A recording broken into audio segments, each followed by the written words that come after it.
I haven't fully articulated this to myself, but I do think that there's a bigger principle at work, which is that people don't love each other very much. We don't love our brother very much, our brother in the sort of Christian brotherly sense. We have our tribe, we have ourselves, we have our family, we have the people that we trust and care about, and we will dispense resources and care and love to them. But anybody outside of the guano ring is kind of like my enemy. You're my enemy until proven otherwise. And I'm certainly not going to go out of my way to express compassion or care to you as a fellow human.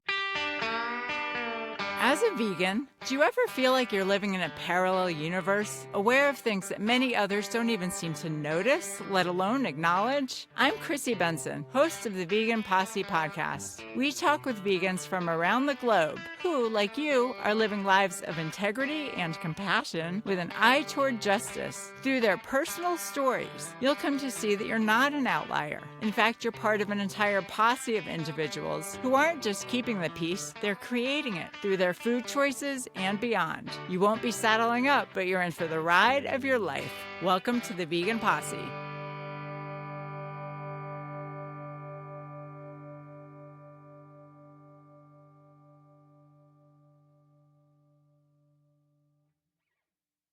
Hey Posse, I'm Chrissy Benson, host of the Vegan Posse, bringing vegans together to help animals everywhere. As always, if you haven't yet picked up a copy of the anti-romance romance novel, Marrying Myself, by me, Christinembenson, go ahead and grab one now on Amazon or through my website, christinembenson.com. Marrying Myself features a vegan protagonist, and by making it an international bestseller, together we can normalize veganism through the arts.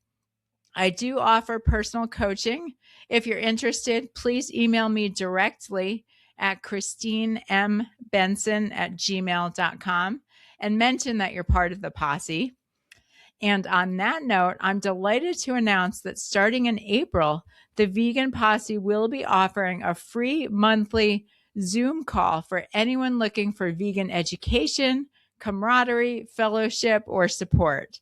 Details to come. And now for this month's edition of Posse Talk with Jen Howk. Posse Talk with Jen Howk is the monthly series where my friend and colleague, Dr. Jen Howk, and I talk about whatever's on our mind and what's on your minds. So if you have questions or topic suggestions for us, email them in advance to veganposse.email@gmail.com. And now enjoy this month's edition of Posse Talk with Jen Howk. Jen, welcome to the Vegan Posse. Good to see you. Always good to be here. What's going on in your part of the world?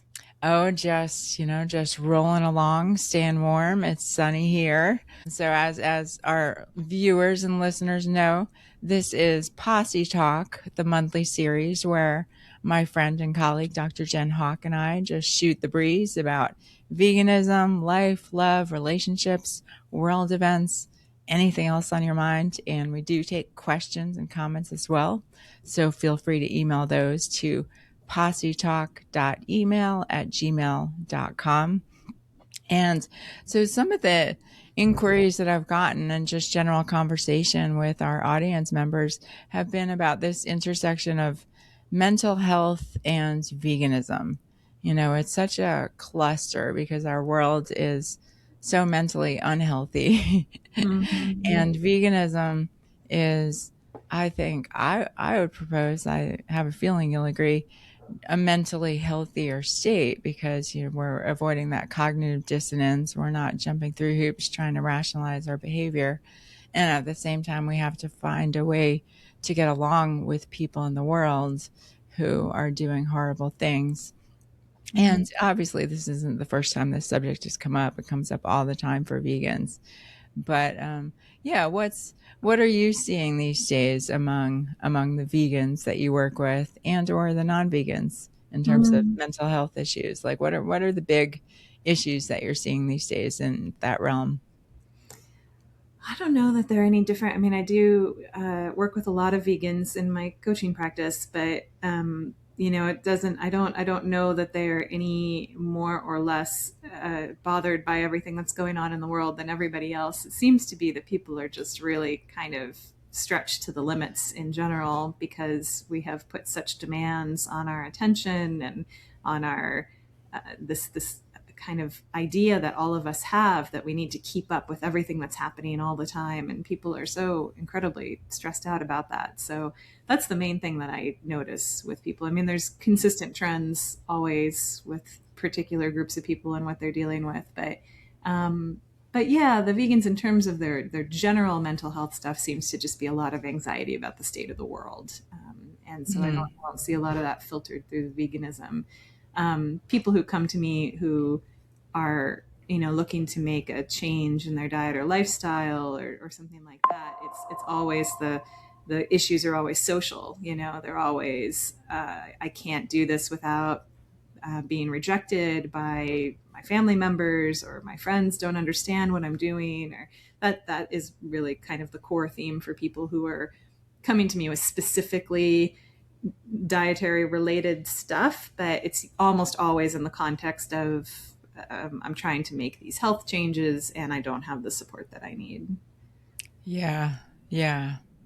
Yeah. It's so interesting because, like, I run into this all the time personally, and some of my coaching clients, I hear them express the same challenge of, we want to surround ourselves with people who share our values Mm-hmm. and essentially agree with us on the issues that are Mm-hmm. important to us. And that's natural and understandable. And it's also kind of impossible because there always comes a point at which you're going to disagree with someone on something. I mean, you and I have chatted about this, that the two of us are probably, more similar in a lot of our views than anyone else that I know of offhand on the planet. Yeah. So I appreciate that about you. But I also like to think that, I wouldn't stop being your friend just because you took a viewpoint that, I disagreed with. It's such an interesting line to walk. I have friends, for instance, I was chatting with a colleague who is a social worker and counselor and a vegan. Mm. And he was saying that back in his early days of recovery in AA, he really was determined to find a vegan sponsor. And Oh, that was good luck just with that. really, really important to him. And he had no luck finding one in Tennessee. And then it sounded like he had some regret about this, but he said that he went to San Diego and he had 3 people offer to sponsor him who were vegans. Um, He was saying that he turned them down because they didn't sound vegan enough. They didn't sound hardcore enough. One of them, made a comment about trying not to judge other people, and he was thinking, "Oh, he's not mm, for real." and, mm, um, and I remember my own challenges in a 12-step program around food issues because I was vegetarian for a lot of my time in that 12-step program. I was not yet vegan. Even just being vegetarian was tricky to navigate in that world.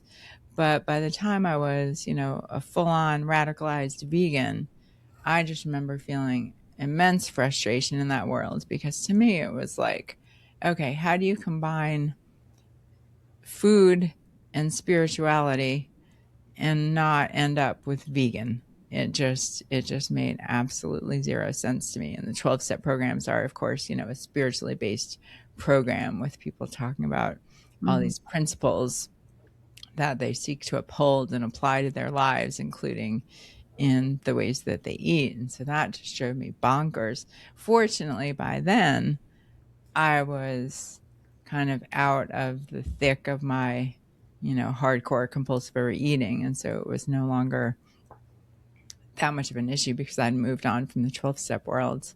yeah. But yeah, what's your experience with just trying to find friends and allies, but figuring out where to draw the line on how much you have to agree with people on certain issues. Yeah. Yeah. It's funny, I think one of the only things that you and I kind of, I wouldn't frame it as a disagreement, but we have a different perspective on is the kind of spirituality question, or the, I mean, yeah, I don't want to overstate it, but I think I am more spiritually oriented than you are, just in general, or I have more faith than you do, maybe, or there's more kind of, there's a way to frame that where we have a different perspective on kind of what the human soul is and what it's about. Maybe that's fair to say.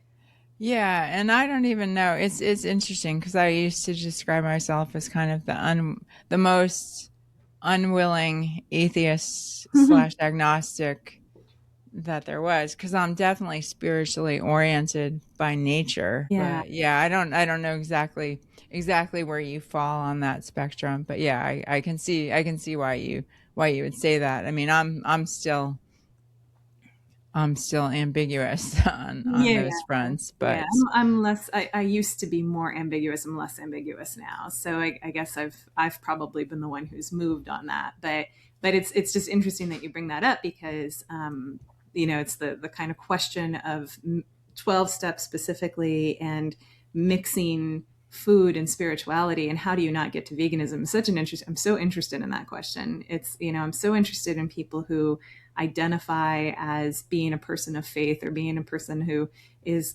grounded in some kind of, yeah, some spiritual being having a human experience. Insert your language or perspective here, and who doesn't then find a commitment to veganism just emergent out of that commitment and those principles. And I know we've talked before. I don't know if we talked on the show about the film Christspiracy, which I think they're renaming, or they're trying to kind of rebrand What Would Jesus Do, which I think is a much better name for the film. mm, mm. But the kind of the central question of that film, which is, led and directed by Cam Waters and Kip Anderson, who's well known for, the What the Health and these other kind of gotcha vegan films, is how would Jesus kill an animal? What is there a Is there a spiritual way spiritual way to kill to an kill an animal? Yeah. animal? Specifically because Cam is coming from a very sort of Protestant tradition. How Hmm. would Jesus kill an animal? If we aspire to be like Jesus, how can we picture him sitting down and slitting the throat of that lamb?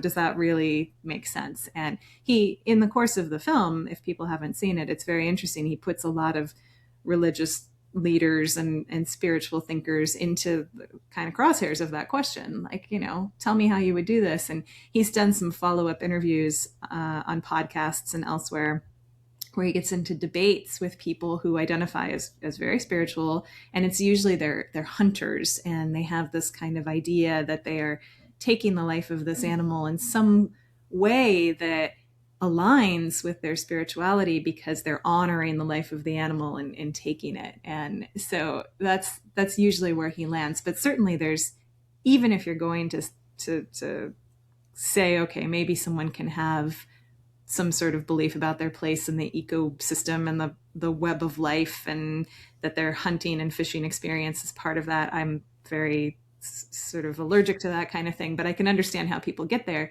There's just no way that people can continue to exist in a state where they tolerate factory farming and animal abuse and violence at scale, and identify as a spiritual person. I don't get how that works. That's sort of an enduring source of mystery and intrigue for me. And so, yeah, as you point out in 12 step, it's amazing that all sponsors in 12 step are not vegan, because they've done the work. They've yielded to the higher power. They've put themselves into more of a spiritual condition than maybe they started off in order to get relief from their addiction. And yet they remain addicted to animal foods.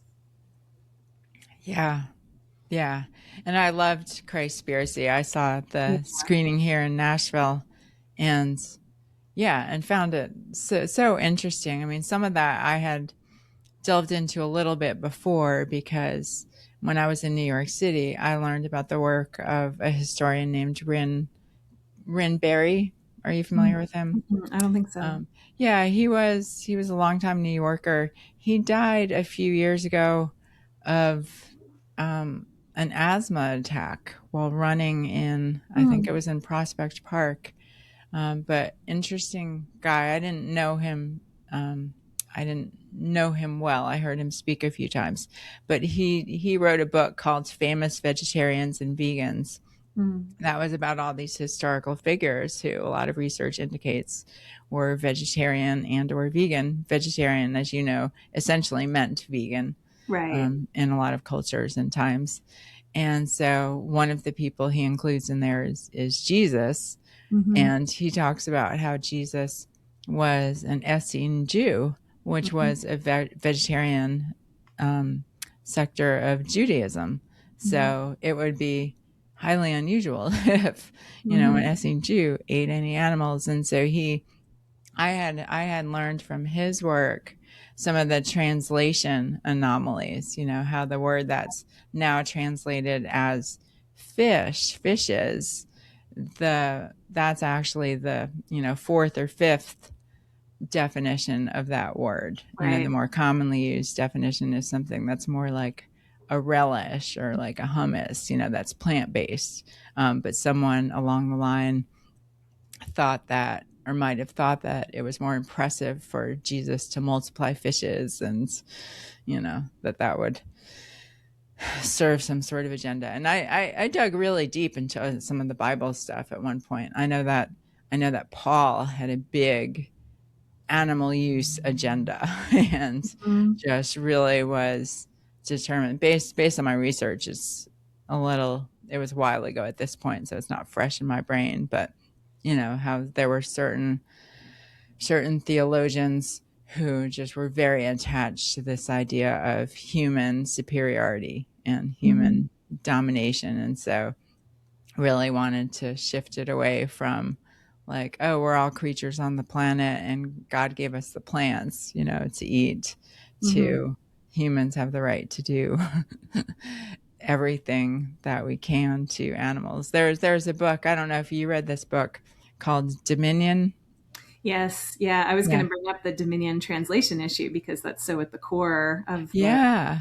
Cam's Yeah. arguments in the film. And yeah, Yeah. the translation issues go deep in the whole story of this. Like Right. how have we come to understand the word in the Bible as conveying a certain attitude toward animals or toward the consumption of animal flesh, and how has that been mistranslated over time, deliberately sort of reframed by subsequent authors over time who have their own agendas. And it's just so interesting. But yes, the idea of dominion not being, this sort of coercive power to destroy and to use for my own ends, but kind of a custody, sort of like you have responsibility for these animals. You have, like a parent does its children, it's a very different sort of view on what that means. And that's such a common talking point for the people who get into the debates with Cam. They're like, well,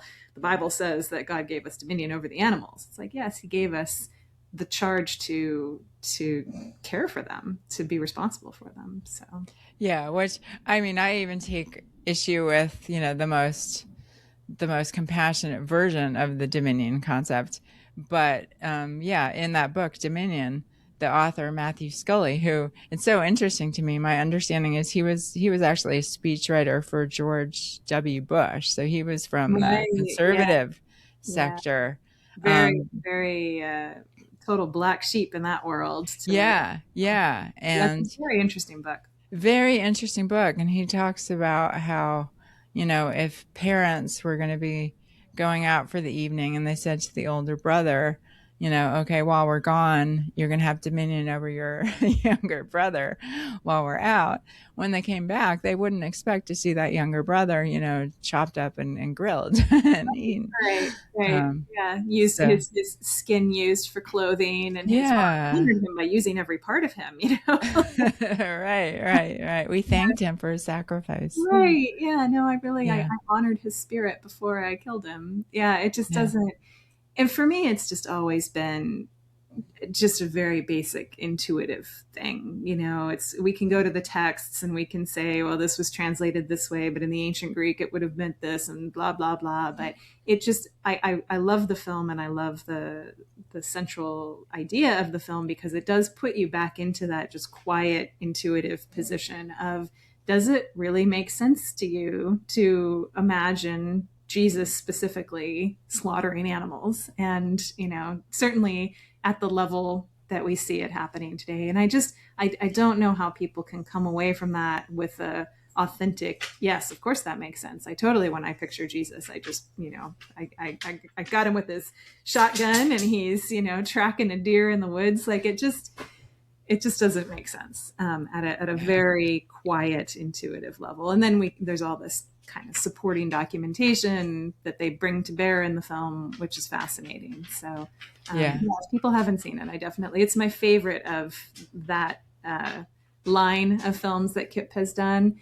Oh, is it? Yeah. Yeah, I found some of the others a little bit annoying and a little bit cherry picking with their data sometimes, and I was a little bit frustrated with some of them. But this one I thought was more intellectually honest, and just, dealing with such an interesting topic in such a open and curious way. So.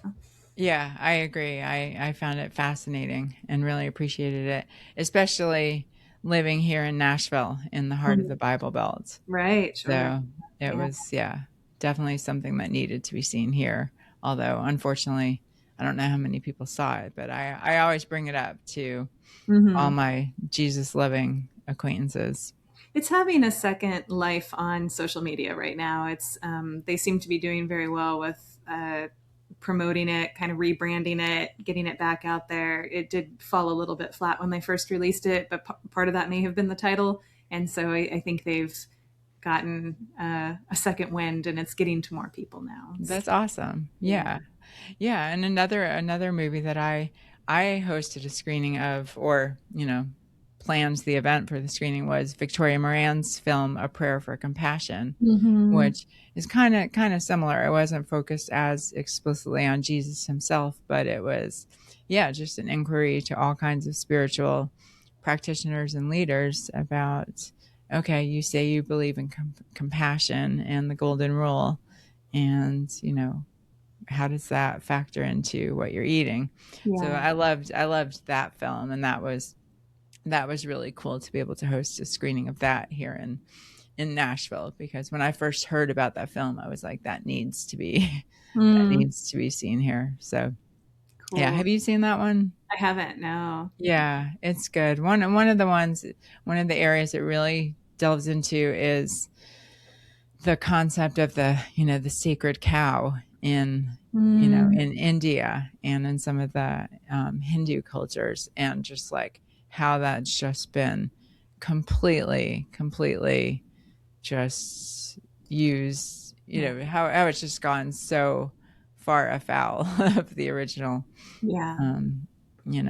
aim of honoring these animals. Those are the hardest scenes to watch in Christspiracy, is the scenes in India and the scenes around the hypocrisy with the sacredness of cows. And I mean, in all films about animal cruelty, I often find myself having to go out of the room for the worst of the worst kind of scenes like that. I just can't bear to watch that kind of vicious violence, and I don't know that it benefits me to do so. So yeah, I hear you on that. I mean, I do feel like sometimes it's good for me to be reminded of what's happening, because I can tune it out, and it still is astonishing to me that it's still happening. Like, I still remember chatting with this vegan couple who were they had a 5-year-old son, and he was adorable, and they're raising him vegan. And she told me the story of how she was, they're seeking to educate him in an age appropriate manner, about what's happening to animals. And she said at one point, he said to her, "Why doesn't someone call the police?" I know. It just like broke my heart. And I think it broke hers in the moment too. And she was like, yeah, it's crazy as it seems, it's not illegal to, to hurt animals in this way. Like, we don't do it. We think it's wrong, but it's not illegal. Yeah. It's illegal to hurt your pet dog that way, which is a good thing. We don't want that to be endorsed or legal, but just again, the divide between how we view domestic animals and our companion animals versus the animals that we go and purchase in plastic packaging at the grocery store is just a complete. I will never understand how people can live in that kind of dissonance. I know. I'm with you on that one for sure. I I think about that all the time, because these people who are so devoted to So their animal devoted. companions, So so they're devoted. animal children, they call them, and Yeah. especially childless people who are, in their 30s or 40s or even older, who have these beloved pets who they Yeah. invest all of this time and energy and money and everything into. And then it just does not, they're having their turkey bacon for lunch and their beef chili for dinner or whatever, and it's just it's just amazing to me. It I will is, yeah. I've given It's it it's time to understand it. it's amazing to me. My theory on that is that part of what like enables that mindset to continue and perpetuate is that almost all of them are feeding their animals, animal based Right. food. And so that right there is just like that subconscious reinforcement of Mm-hmm. speciesism. Right, like, well, that's what dogs eat, and so That's what dogs eat. And, clearly my dog needs to eat this. And clearly my dog is more valuable than, and the I need other. to eat chicken tenders or whatever. Yeah, it's Yeah. Or even if I don't need to eat it, like, clearly I'm affirming to myself and to my dog every day that, she matters to me more than, you know, a chicken or exactly, a yeah, turkey. So, totally, totally. yeah, I mean, I'm sure you've heard this data, but something like how if dogs and cats were a country, Yeah, they'd be like the fifth or sixth leading consumer of animal products. yeah, it's appalling. It's appalling. Yeah, and I mean that's how I grew up. We just got Yeah. the cheapest food we could generally, which was had God knows what in it. I mean, when I first got Motown, who was my first grown up dog, I did a really deep dive into pet food and what's in pet food and what's the best food to give him. And I was vegan at this point, but I didn't automatically assume my dog needed to be vegan. I wanted to do what was best for him. And I sort of defaulted to the prestige brands that do have animal products in them. But the more I researched it, just the more appalling it was that, they can have this catch-all ingredient called animal fat, or there are other names that can just be like what they shovel up on the bottom of a battery cage. This kind of that counts as the sort of filler that they can put into pet food. So that's what people are often feeding their pets. Not that anything more pure than that is any better, but just to open the door to me really investigating, okay, where are the animals that are being sourced for this food? Where are they coming from? How is this happening? And I already had the vegan consciousness, and it was just a very small step to, even back when I first got Mo and the market only had one or two alternatives for vegan pet food, that was just an obvious choice for me to go to. So, and all of my dogs, if I take them out to the Lowe's with me or something, people will want to give them treats which are never vegan, and I let them have it. If someone who's working at Home Depot wants to give my dog a milk bone, I'm not going to say, oh, no, no, my dog's vegan and can't have that. So they do get non-vegan treats when they're out and about. From the guy who came to fix something at my house the other day, brought treats, for really disgusting treats for Peaches.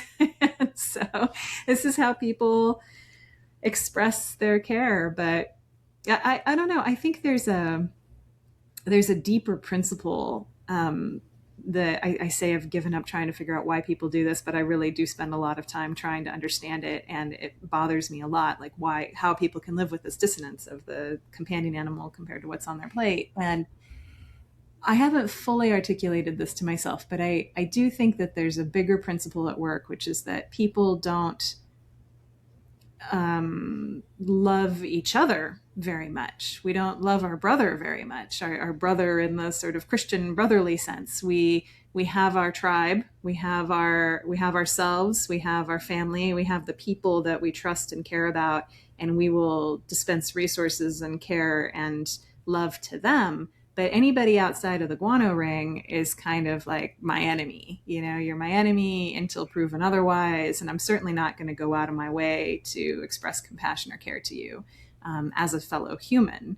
And so I don't know which comes first. You know, I don't know how. I definitely know that these things are related, and I don't know what level of consciousness needs to be addressed first with people to, you know, how can you? It's the same cognitive distortion and dissonance that allows you to sit there and eat bacon while petting your beloved dog who's got their little, you know, birthday hat on, is the same dissonance that allows you to walk past a homeless person on the sidewalk and just kind of have a blind eye to them. Yeah. Yeah.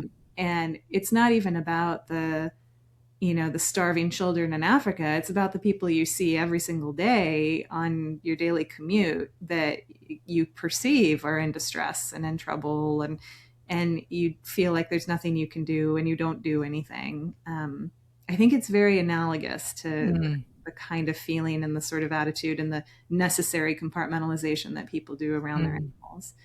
So yeah, that makes sense. I think there's a lot of truth in that.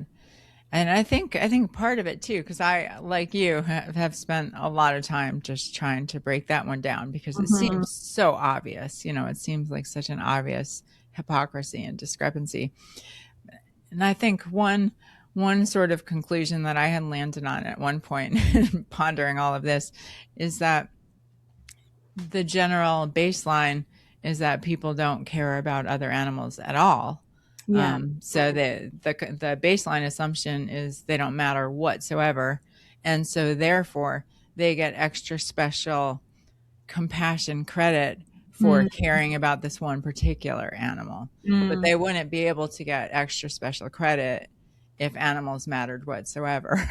Yeah, that's an interesting point. Yeah, like I'm going to bundle all of my virtue points with Fifi here. Yeah, yeah. Yeah. Which, if we acknowledge that they're all living sentient beings and they have the right to basic dignity and respect and Yeah. to live, then there wouldn't be anything special or honorable about, taking such wonderful care of your little, Yeah, it's really true. Yeah. And, I mean, I can see both in myself how I practice speciesism with my dogs all the time. And, I had a nest of yellow jackets living next to my front door for 6 months last year, and I left them there. I used the other door on the house because I couldn't bring myself to exterminate these yellow jackets. I got a few stings to show for it, but it's been really challenging for me living out in the sticks and working in permaculture all the time, because you are confronted all the time with animals and insects and all sorts of animal life that is less valuable. It's easy to perceive as less valuable or more expendable or more hostile or dangerous, and therefore I have to defend myself against it.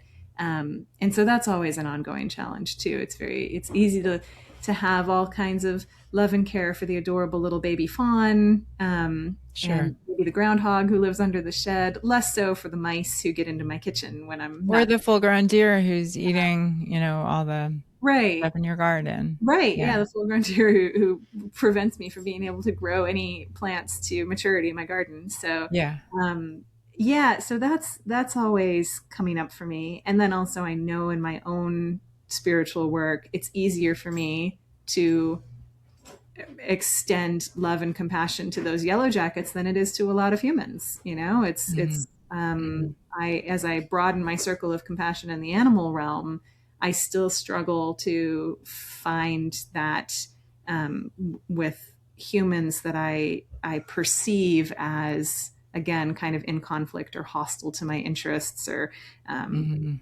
Mm-hmm. there's very much this okay, well, some people are okay and good, and some are better than others, and others are terrible, and they don't deserve my compassion at all, which is, I know, a very spirit. Again, what would Jesus do, right? Jesus would not think that way. So um, there's always more. There's the circle of compassion, and its extension applies not just to animals, and to animals we may not find as cozy and cuddly and cute, but also to humans that we have problems with, and would rather keep in this category of, they're bad, get rid of them, keep them away from me.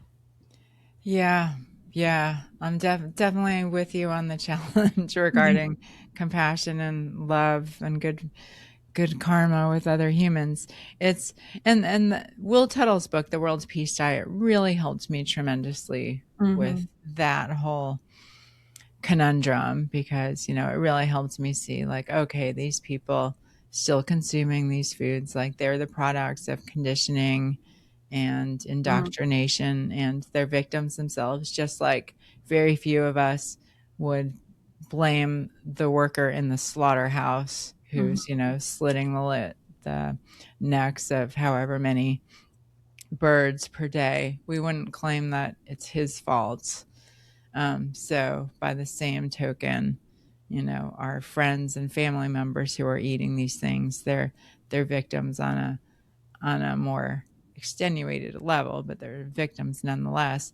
For me, it's kind of the hardest, though, to really feel that forgiveness. Number one, of course, because meanwhile animals are just suffering unconscionably, Mm-hmm. and so it's tough to let other people have their journey when that's happening. Mm-hmm. Yeah. And then also for the people who were vegan and then lapse or go back to being Right. omnivores.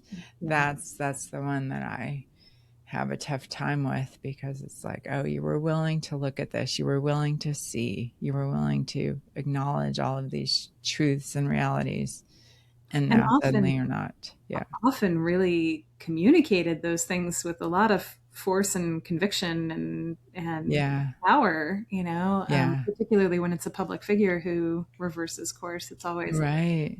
how, I mean, and I've got the receipts right here. Of Right.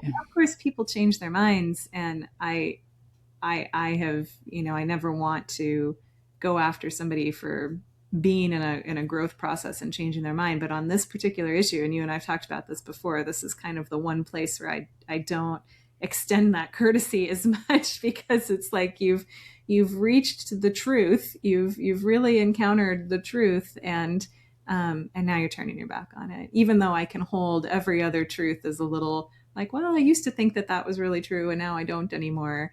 With veganism, I have, it's in a special category of its own. I, Yeah. yeah, Yeah, because I mean, there's no denying what's happening to all those animals on the factory farms yeah, and the system, unless someone could convince me that, oh, that system isn't actually there, it's not really happening, like somehow hmm, it's all an illusion. um Short of that, I don't see what sort of argument would have any weight. But it's again, it's interesting, because I definitely respect everyone's right to have their own opinions and make their own choices. Doesn't mean I respect the opinions and choices themselves. yeah, yeah, Just like I respect someone's right to be racist or sociopathic or malevolent hmm, or just hmm, whatever. Like, yes, that's your right, but I'm not going to pretend that I think those views are on par with more ethically sound principles. And so and again, that's it's just tricky to walk that line with people who are your friends. Yeah. And on the one hand, we can't function in isolation. Veganism is never gonna, never gonna move anywhere in a positive direction, or animal rights, if we vegans are just, hibernating and not talking to the whole rest of the world, which is almost the entire world. So Yeah. that's not going to work. And at the same time, not, we wouldn't, it's just so interesting to me because, if we had a friend who suddenly joined the Ku Klux Klan, or Mm-hmm. suddenly became, a serial murderer or something, we wouldn't, no one would really fault us for having some judgment, about those choices. Right. And yet, oh, we cannot have an ounce of judgment about a friend who decides to no longer be vegan. Like, that is not allowed. Right. Um, Right. and Well, we it's, can, it depends on the reasons. What happens is that people who were vegan, who decide to no longer be vegan, almost always, perhaps without exception, do it because they have to for their health. There's sort of like, well, I felt terrible and my hair was falling out, and I need to take care of myself. There's a woman who is sort of in the plant-based influencing space for a very long time, especially associated with Furman's diet. And and I still subscribe to her channel, even though she's doing very different things now. But she posted a video recently where she's no longer vegan. She got to a point where she, after doing years and years of kind of eat to live intensives and this kind of thing, and really talking the talk of veganism. And, she presents it in this kind of inarguable way. Like, she says, well, yes, am I concerned about the effect on animals and on the environment? Of course, but I can't sacrifice myself to save the planet. I have to take care of myself. She says this in her video, and she's such an interesting case. Probably a whole other conversation, because she's the one who was diagnosed with breast cancer a few years ago, and she had Dr. Furman on her show to talk about it. And he really basically blamed her, said, well, you weren't always on the diet, because her question was, well, how did I get cancer if I'm doing eat to live? And he said, well, you didn't grow up on it, and you had a childhood full of the standard American diet, and you didn't find it until age whatever. And so that's, you brought this on yourself, essentially. And so now wow. we play the tape forward a couple of years later, and now she's no longer even vegan, not only not doing eat to live, but no longer vegan. But I was just really struck by how she framed it in a way that if you argue with me on this, you're a monster. You're telling me I'm not allowed to take care of myself, keep myself safe, keep myself healthy, Mm-hmm. protect myself. And Mm-hmm. that is very often how it is framed. If someone was vegan and they decided not to be vegan anymore because, I just really miss the taste of pot wings, it's just really inconvenient. And yeah, frankly, I want to eat my bacon cheeseburgers. We would be able to have judgment of them. We would be a little more, maybe, there's still some kind of social norms that govern that, but they're much less intense than the social norms that govern criticizing somebody who's made the choice because their perception, and I believe it's authentically her perception, as it usually is, like this is a very sincere conviction that these people have, that no, if I eat the vegan diet, I will be sick, and you can't ask me to be sick. That's just an unreasonable, monstrous thing for you to do. And so I don't know. I guess I'm circling around all kinds of ideas here, like what really shifts that consciousness, and it gets all infiltrated by ideas about what is healthy and what I need. I remember my mother telling me that she could never, if as soon as she stops eating eggs, her hair starts to fall out. Like she believed this. This is when I first went vegan, when I was in my early 20s, and she would have been in her early 40s at that point. And she just absolutely, she believed in like the complete protein stuff and all of that she'd kind of been indoctrinated into. And she said, well, I could never do that because if I don't eat eggs, my hair will fall out. And Mm.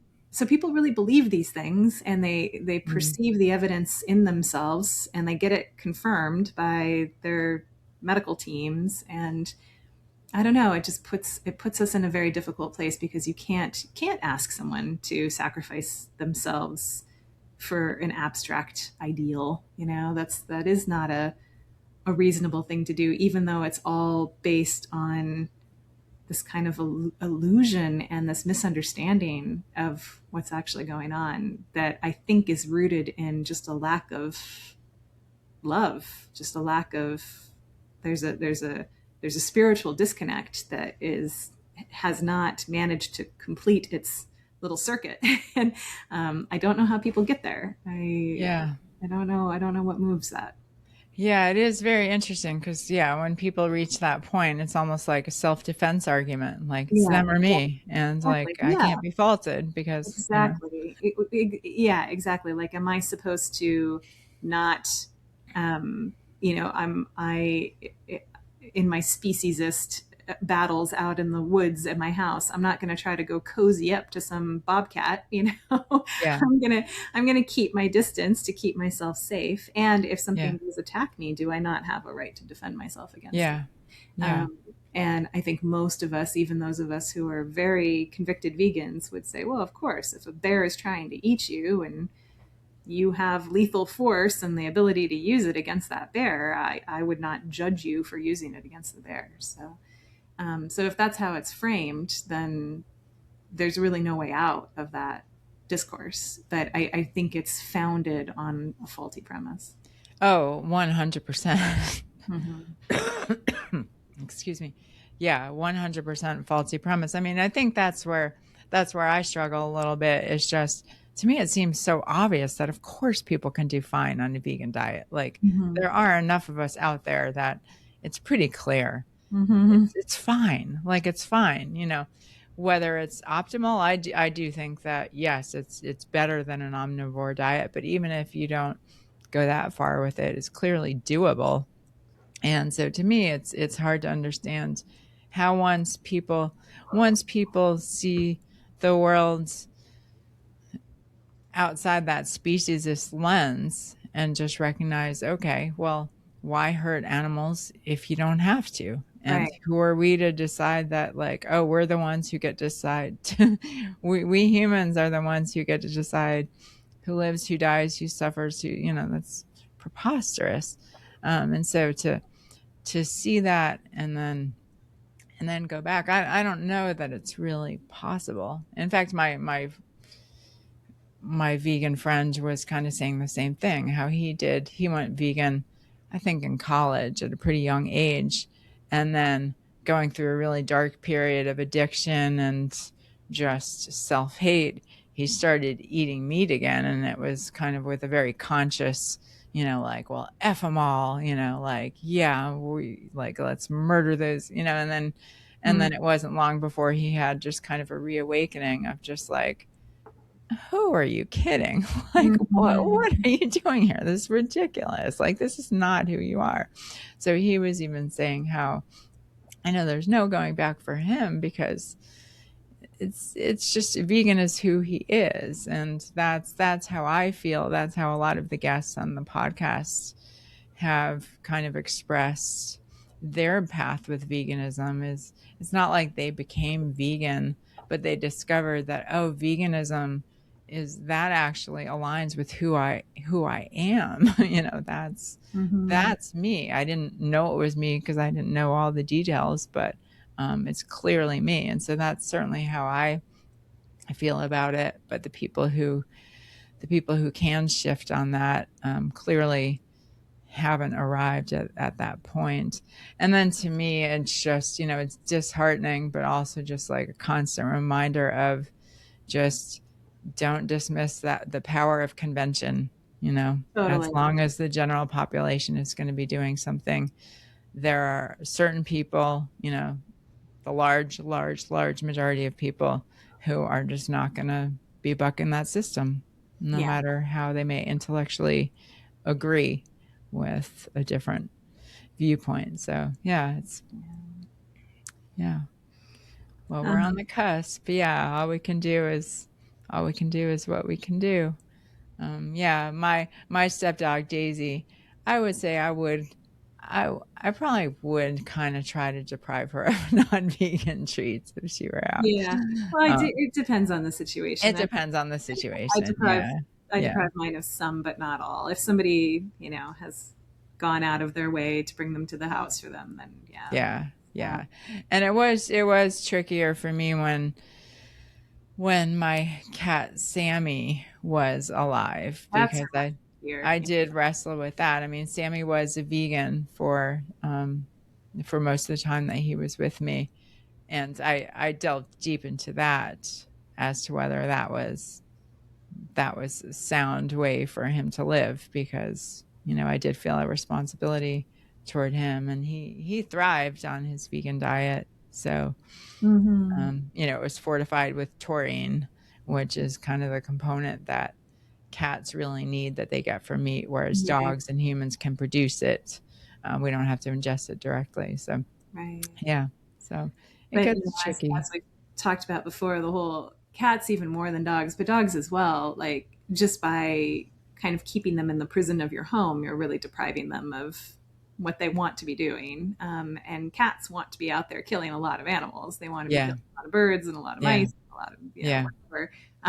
And the statistics on how many birds the average house cat that lives outside kills is it's just staggering, in addition to the animal food that people feed their house cats. And so that's the main reason I don't have cats, is that I feel to keep them indoor is really to deprive them of their essential um, mission in life. But I can't allow them to be outdoors, both for their own well-being and for the well-being of the environment. So it's sort of just which begins to sort of knock at that door. And we've talked about this before, of is it really a loving thing to do to have companion animals at all? Yeah. Yeah. The whole concept is um, problematic. what would Yeah. Jesus On do? some Would Jesus level. have a pet dog? Probably not. And so, yeah, there's a lot of things to consider once you start examining. Yeah. Okay, I rescued this dog. I rescued it from being euthanized, but at what price? I sort of demand that this dog live a certain type of life, and I think that's a good life. It's the kind of life I would want, but I'm not sure it's the kind of life that they want. And I am well aware in my own case, and I think this is probably true for most people. I have sort of addictive patterns with these animals. Like they provide, there's a certain kind of codependence with these animals that I meet emotional needs through these animals, which is not very loving to them either. So yeah, it's again a whole other conversation, which we've Whole sort of, other, yeah. but It is an interesting area to explore. Yeah. All right. Well, we can table that one.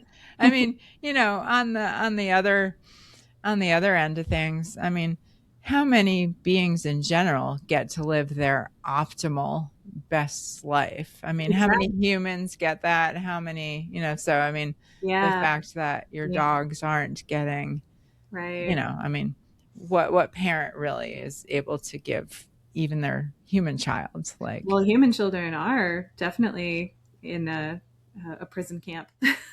yeah, yeah, yeah, exactly. They Yeah, are. yeah. They're So there's the that. norms and the rules and you. I think it's Teal Swan, who I find deeply problematic in a lot of ways, but once in a while will say something really interesting and useful. She has a line that's something like the life trajectory and the welfare of a child in general depends entirely on the benevolence of its keepers. It's like it is in a prison, and it's like, well, how nice is the warden? how how nice is the warden? How much, how many freedoms are you allowed? And it's just an interesting perspective. I know this is really It's really interesting. Yeah, yeah. We got to wrap it up. But yeah, I did hear a really interesting podcast with a woman who's teaching basically anarchist parenting Yeah. methods. Like, how do you raise a bunch of non-statist little anarchists? Right. Um, It's a and very, is yeah, that possible, you know? yeah. So it's a fascinating subject. Well, as always, great to go deep and wide, and yeah, more will be revealed in We both always our do what you personal do. journeys and our subsequent conversations. So, Yeah. and as you know, we close every episode by taking 30 seconds of silence for all the suffering animals, human and non-human, who desire, as we all do, safety, happiness, and the freedom to live out their lives without interference. So, Jen, I invite you to join me in 30 seconds of silence for the animals, and we'll conclude with the sound of the bell.